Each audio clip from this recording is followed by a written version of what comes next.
pasti nungguin kan video ini karena pengen tahu sebenarnya di UB itu kelas internasional ada di fakultas apa aja dan ada di jurusan apa aja. Oke, tapi sebelumnya jangan lupa klik subscribe dan turn on notification biar kamu selalu dapat informasi terbaru dari video-videoku selanjutnya. Nah, yang pertama, di Universitas Brawijaya ini sebenarnya tidak menyediakan kelas internasional di semua fakultas dan di semua jurusan, jadi cuma ada beberapa aja ya. Untuk di fakultas sendiri ada 4 fakultas yang menyediakan kelas internasional, yaitu FISIP atau Fakultas Ilmu Sosial dan Ilmu Politik, kemudian VIA Fakultas Ilmu Administrasi, kemudian FIB Fakultas Ilmu Budaya, dan FEB Fakultas Ekonomi Bisnis. Nih, ada nggak sih fakultas yang kamu cari nih? Kalau misalnya ada, oke, kita lanjut.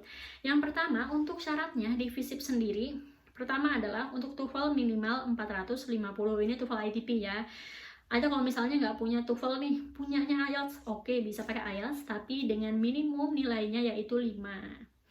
Terus sudah itu, yang kedua persyaratannya adalah bersedia ikut minimal 1 kegiatan international exposure. Apa aja? Kamu bisa milih nih, antara internship, short course, credit transfer, atau kalau enggak double degree. Milih lebih dari 1 boleh, tapi minimal kamu ngambil 1. Kenapa sih harus ngambil minimal 1? Ya inilah yang membedakan antara international class sama regular class. Kalau misalnya nggak mau ngambil international exposure, ya mending masuk kelas reguler aja, dengan biaya lebih murah loh. Oke. Yang kedua yaitu VIA. Untuk VIA, ini untuk nilai TOEFL-nya lebih tinggi. Kalau tadi di FISIP cukup minimum 450, tapi di VIA nilai TOEFL ITP-nya minimum 475.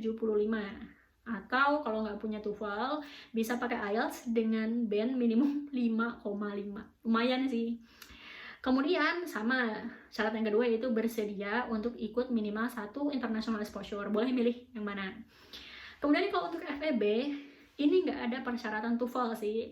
Ini informasi didapat dari website resmi Universitas Brawijaya. Tidak ada syarat TOEFL, cuma harus bersedia mengikuti international exposure. Cukup salah satu. Kemudian kalau dari FIB atau Fakultas Ilmu Budaya, ini persyaratannya adalah pertama bersedia ikut international exposure, salah satu aja ya.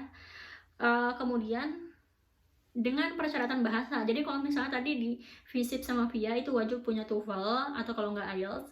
Nah, kalau FIB ini cukup memiliki nilai kemampuan bahasa tergantung dengan pilihan jurusannya. Jadi kalau misalnya yang sastra Cina ya nggak perlu punya TOEFL. Nah, ini apa aja sih?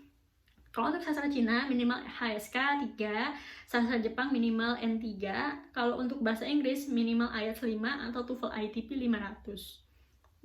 Lebih tinggi ya dibandingkan FISIP sama VIA. Oke lah, karena itu emang jurusannya, jadi ya setidaknya harus bisa.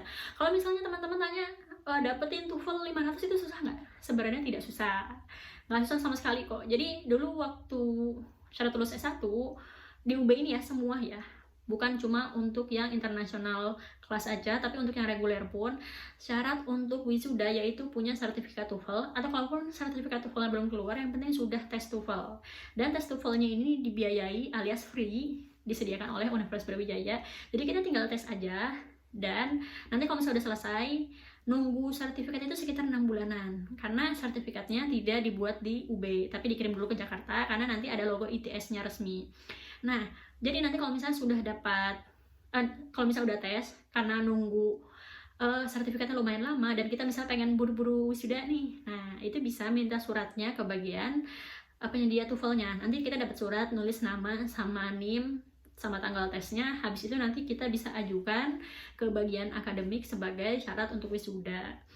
Nah, untuk bisa mendapatkan TOEFL 500 sebenarnya nggak sulit. Jadi waktu itu aku tes, dan ternyata setelah menunggu 6 bulan lamanya dapat sertifikat. Dan untuk yang dapat sertifikat ini minimal TOEFL-nya di atas 450 ya. Jadi kalau di 450 nggak akan dapat sertifikatnya. Jadi waktu itu aku dapat nilai 503 dengan posisi aku nggak belajar. Jadi sebenarnya untuk mendapatkan TOEFL segitu itu gampang. Kalau misalnya pengen lebih baik lagi, ya harus active English. Cuma kalau misalnya pengen mendapatkan minimal TOEFL di atas 500 nih, sebagai standar di mana-mana, misalnya standar buat masuk kuliah S2 pun biasanya TOEFL 500 minimum. Itu sebenarnya cukup mempelajari dari 1 buku aja. Terus udah itu sering dengar, bisa lewat latihan TOEFL di YouTube.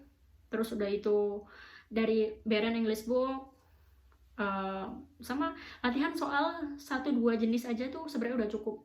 Karena saat tes dengan hasil nilai TOEFL itu 503, itu tuh sebenarnya aku cuma mempelajari dari segi tipe soalnya itu kayak gimana, sama biar nggak kaget nih, biasanya kan orang tuh kaget ya lihat soalnya, loh ternyata soalnya itu kayak gini ya. Nah biar nggak kaget tuh kita tahu jenis soalnya, tapi nggak perlu mempelajari kayak latihan satu persatu gitu. Kalau latihan satu persatu kayaknya nilainya bisa di atas 600 deh, itu sih. Nah terus udah itu, untuk mendapatkan TOEFL yang bagus adalah sebenarnya bukan cuma kita sekedar belajar bahasa Inggrisnya, tapi juga belajar time management.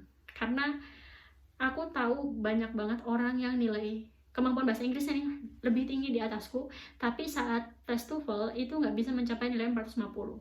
Masalahnya adalah apa? Masalahnya dia nggak bisa manajemen waktu. Kalau tes TOEFL ini kan dibatasi ya. Kalau listening ya otomatis selesai audionya ya selesai gitu. Tapi kalau misalnya untuk yang reading terus sama structure, otomatis kan kita harus ngatur waktunya sendiri ya. Nah banyak orang tuh yang bisa bahasa Inggris terus udah itu pas dia ngecek baca soalnya benar-benar dibaca satu persatu, terus nggak buru-buru ngisi gitu. Akhirnya waktunya habis dengan masih ada puluhan soal yang belum terjawab. Itulah yang menyebabkan nilainya itu nggak sampai 450 meskipun skill bahasa Inggrisnya itu bagus. Nah jadi kamu mungkin bisa memanfaatkan kesempatan ini untuk mempersiapkan kemampuan bahasa Inggris, yang pasti time management sama emang belajar bahasa Inggrisnya. Segitu aja, terima kasih sudah menonton video ini sampai akhir.